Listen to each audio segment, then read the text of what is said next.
prosto zvukoboja ima nekako lepši zvuk kad ona svira. 16 takmičenja i 16 prvih nagrada.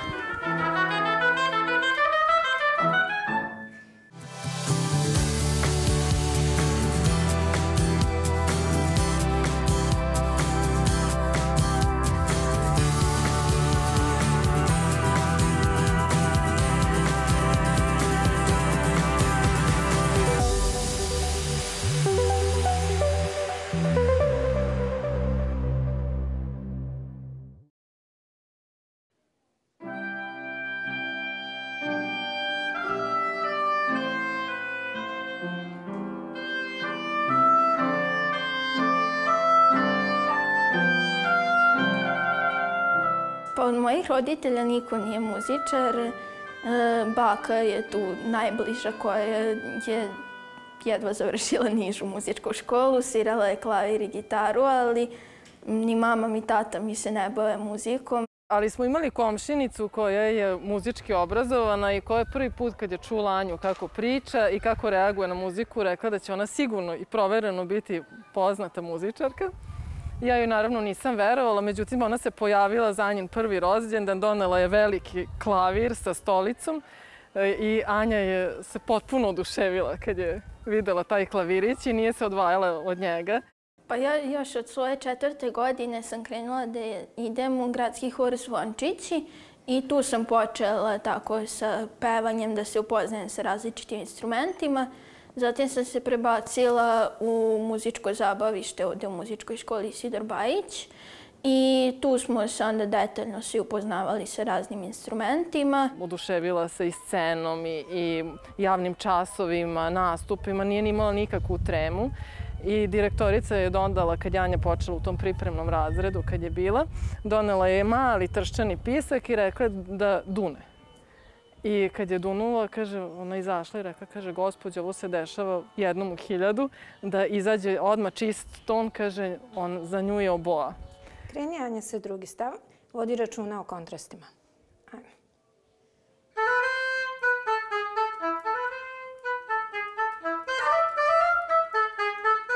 Devet godina je imala.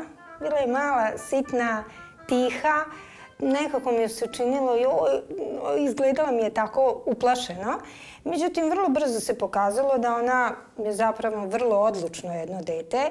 I slušala sam i starije đake i srednjoškolce i vremenom je to počelo jako da mi se sviđa. Imala je osobine već onako koje su neobične za dete u tom uzrastu. Bila je onako dosta ozbiljna u odnosu prema radu. Slušala me.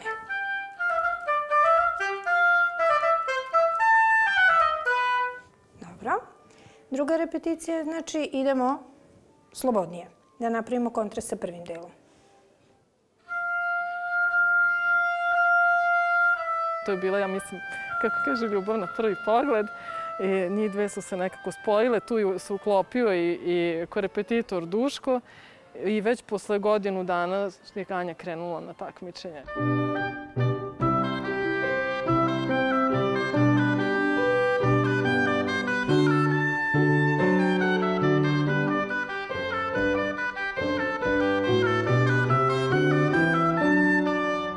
Jako sam voljela da se takmičim. Prvo takmičenje mi je bilo takmičenje drvenih duvača u Požarevcu. Tu sam se prvi put pojavila na bilo kom takmičenju i bila sam zadovoljna tim svojim nastupom. Osvojila sam prvu nagradu i naslednica je bila jako iznenađena i zadovoljna i ponosna i nastavili smo tim putem i krenula sam da idem i na druga takmičenja. Šta da kažem, za Anju sve najlepše. 16 takmičenja i 16 prvih nagrada.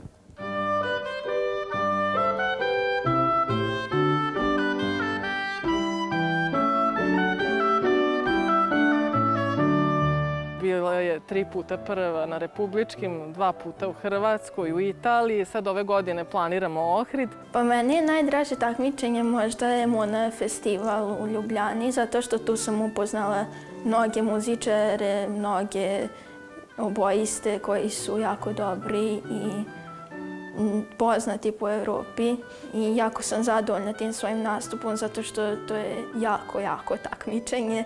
Bila je jaka konkurencija, bilo je puno i drugih instrumenta, ne samo oboa. I ja sam tu uspela da dobijem također prvu nagradu. To su sad već neka malo ozbiljnija takmičenja, ozbiljnije kompozicije, ali Anja ne odustaje, ona je uporna i svi kažu da u stvari taj njen rad i posvećenost to što krasi nju.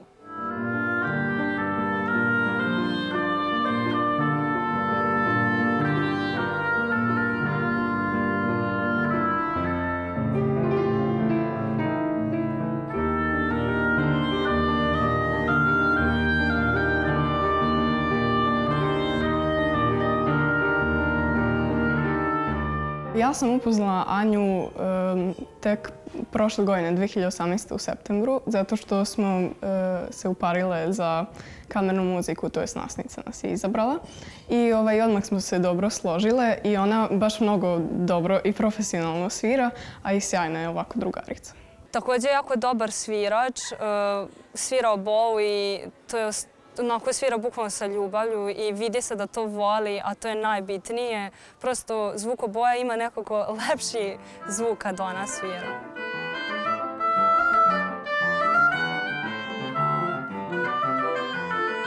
Recimo, volim da klizam, da plivam, volim da čitam. Ponekad malo ispratim i neku fudbalsku utakmicu. To zato što sa bratom sam počela da igram te igrice, FIFA i tako to. I zainteresovalo me malo za fudbal i onda i tu sam malo u tome.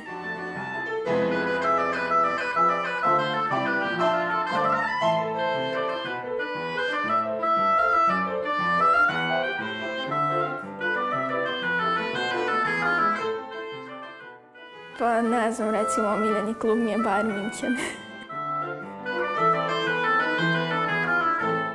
Slušam kod kuće pomalo klasičnu muziku, uglavnom te kompozicije koje sviram i te kompozitore koje sam i ranije svirala. I slušam najpoznatije oboiste iz Nemačke, Italije, Španije. Naprimer, Albrecht Meyer. On je jako dobar oboista i važi za jednog od najboljih u Evropi i šire.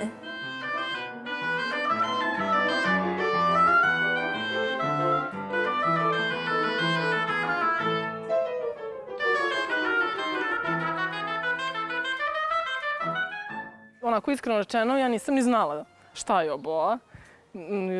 Čula sam za klarine, za saksofon, za tako te duvačke instrumente. Oboa mi je bila potpuno nepoznata. Oboa se inače kreće negde u 4. razredu osnovne škole.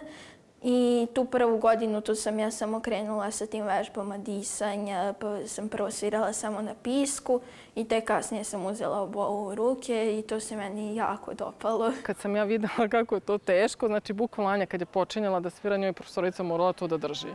Koliko je to teško. Pa da bi dete uopšte imalo predstavu kakav instrument, ja bi ga negde uporedila možda sa klarinetom. To bi bilo nešto najbliže da se objasni detetu koje obou nije videlo. I tu bi već imao našao bi neke sličnosti. Svideo mi se taj zvuk i onda smo malo se raspitivali, tako da je to kao srednjovekovni neki instrument. Možda malo tipičniji za muške svirače nego za devojke, za žene, ali eto, Anja se zaljubila u nju.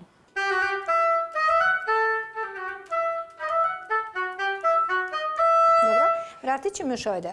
Znači, ovaj u forteu je bilo odlično, malo je propalo tonski kada se svira pijan. Ajde, vrati još jednom da napravimo da bude bolji kontrast.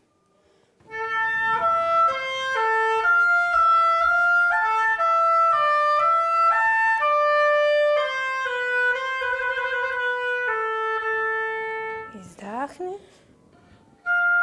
Dobro, vratit ćemo izdahni. Svaki duvački instrument, za njega se koristi poseban sistem disanja, zove se dijafragno disanje i to nije disanje iz pluća, već je disanje iz stomaka. Zato što i ne diše se uopšte na nos, zato što ne sme vazduh da ode u glavu, tako reći. zato što onda možemo se malo šamutiti od toga i to nije zdravo za ostale organe, već koristimo to dijafragno disanje. Stojimo lijepo čvrsto na dve noge, malo raširenih ruku, bar je tako kod oboje. Pisak držim na donjoj usni i usne se malo uvuku unutra i držim vazduh sve dok ne dođe do sljedeće fraze i sljedećeg udisaja i tako u krug. Ne bi bilo loše, Anja, na kraju svakodnevnog vežbanja, kao neko opuštanje da prosto uzmeš i da izdržiš jedan dugačak ton kao završetak vežbanja. Znači da strogo vodiš računa o disanju, uzmeš vazduh dole, vodiš računa o dijafragmi i jednostavno racionalno trošiš taj vazduh kao džeparac za mjesec dana. Znači da traje što duže. Ajde.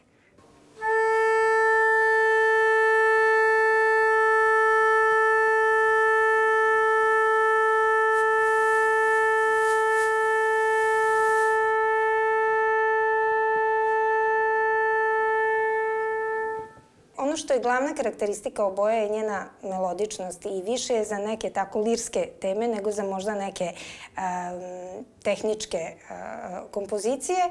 Tako da je u stvari boja tona je ono što osvaja ljude.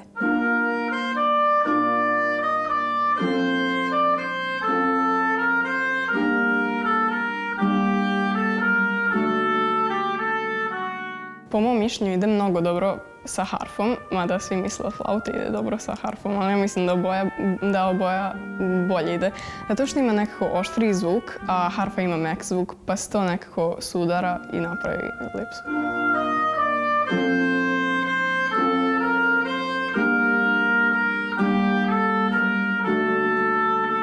Pa dobro, na primjer, ja sviram violinu, a meni je violina najlepši instrument, ali kad slušam obovu, to mi je nekako specifičan onako zvuk, lep je, nežan je, može da bude i oštar. Za mene oboje ima jako lep i nežan zvuk, ali u isto vrijeme i onako malo jači i prodorniji zvuk, zato što oboja može da naglasa dosta drugih instrumenta i zato i ona služi za štimanje u orkestrima.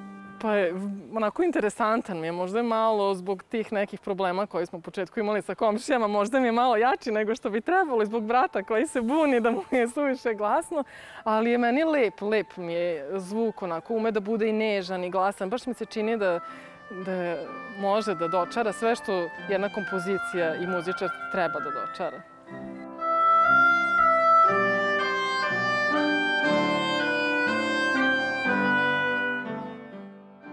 Anja je mnogo talentovana i vidi se po njenim takmičenjima i osvajanjima.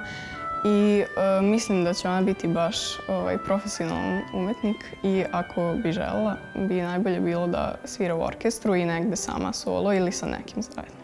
Anju vidim kao solistu, iskreno, jer ima to nešto što treba jednom solisti i smatram da će uspjeti u tome jer se stvarno trudi i stvarno radi, do sada je već postigla dosta, tako da verujem u nju iskreno.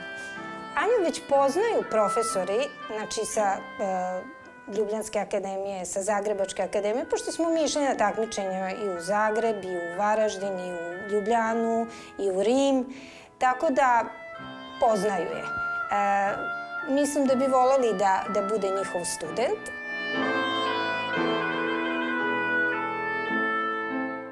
Planiram da upišem i akademiju, voljela bih negdje u inostranstvu, sad tu se još razmišljam da li će to biti u Ljubljani ili negdje još malo dalje.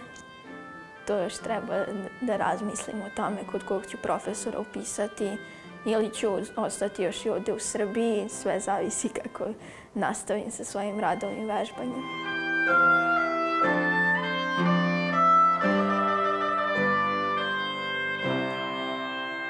Pa svi kažu da je čeka svetla budućnost. Ja se samo nadam da će ona izdržati na tom svom putu i da će ostati tako uporna kako je jeste.